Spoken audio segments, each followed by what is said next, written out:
Hey guys, just wanted to go over a few recent updates and or upgrades I did on my Exo Terra buggy. This is kind of like a part 2 in the series there, I guess. My first upgrade or exterior thing that I did was I got some carbon fiber panels. The roof is now carbon fiber, as well as the front bumper and the rear bumper as well. I got some rear, I guess they're called rear side panels, I guess, from T-Bone Racing, as well as this rear skid plate. And this actually is a good upgrade because it's a lot sturdier than the plastic pieces that you get, because the stock ones are very weak and they tend to rip at where the screws are. So this is a good upgrade, and it'll make the structure a little stiffer there. I covered all of these in carbon fiber vinyl. I just think it looks better than the real thing.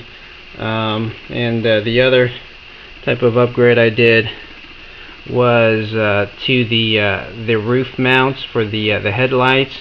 The stock ones break very easily when there's an impact and it's pushed back. It snaps the little plastic around the screw there. So I found these in the kit, and they're a lot thicker around the screw. And so I used a thicker screw, and I used a lock nut underneath there. I just drilled a hole in the carbon fiber roof and mounted in there, and very sturdy now. I think it'll work. I think the LED lights, I'll put those in eventually. I have them, I've been procrastinating. So the exterior, I guess, thing we can go over are the well, it's not really exterior, but you can see it here. They're the STRC aluminum threaded shocks. I went over that in the first video, but I did add some new shock covers to the front as well as the rear, and these are rubberized, and they'll keep out debris and dirt and rocks and protect your shock shaft. So I think those are a good upgrade as well. Let's see here. All the screws, the body screws, I've put washers in them, just because these body panels are very thin. The plastic is very cheap and breaks very easily, so I figured washers would help make them sturdier. And I think that's pretty much it for the exterior.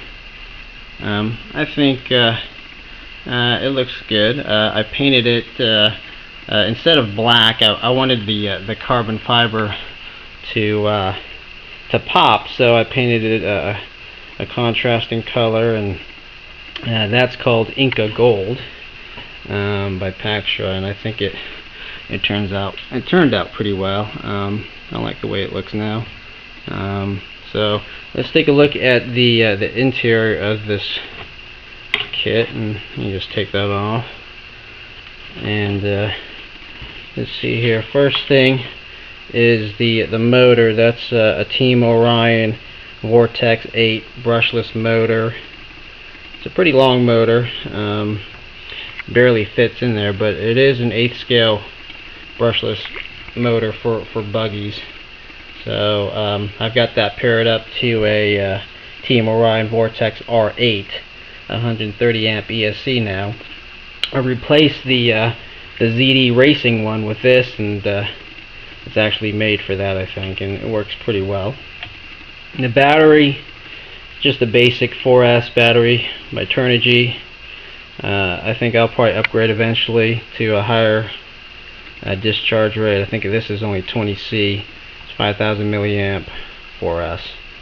So the servo, that's a Savox SC 1258TG digital servo. And we've got an aluminum servo horn up to that. The motor mount, that's an aftermarket aluminum one, and it's a lot stronger than the stock one. It won't break on you. The gears are all metal, spur and pinion, and I believe it's stock gearing right now. I can't remember. But this thing, the way it's geared now, it's pretty conservative. It's fast, but it's not as fast as it could be because after a full run at full throttle, this motor in ESC barely gets over 100 degrees in temperature, so it can handle a lot more. I think if I had a better battery, if I had it geared more aggressively, it'd be a lot faster than what it is.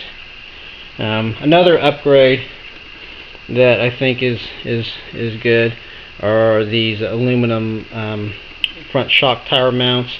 They break pretty easily right there if you land wrong, so I replaced it when it broke, and I went ahead and just replaced the rear turnbuckle brace with aluminum as well.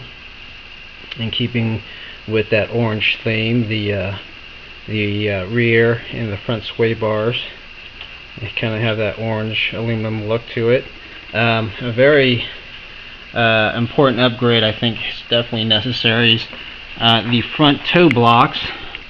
The stock ones are very weak and they bend very easily, and so I got these actually machined aluminum ones. They're a lot thicker, and so far they haven't bent, and so that's definitely an upgrade. I think that's necessary, because if those bend, if those bend, the hinge pins for the A-arms, or actually the hinge screws, tend to bend as well, and I've replaced a lot of those, so this will help in reducing bent hinge screws there. And I think that's pretty much it. I'm still running the stock tires. I had calipers on there, and they're good for the track, but these tires I think perform pretty well. They traction roll in grass and on pavement, so I usually just drive it on a loose surface. It drives great on like dirt or gravel or sand or anything like that.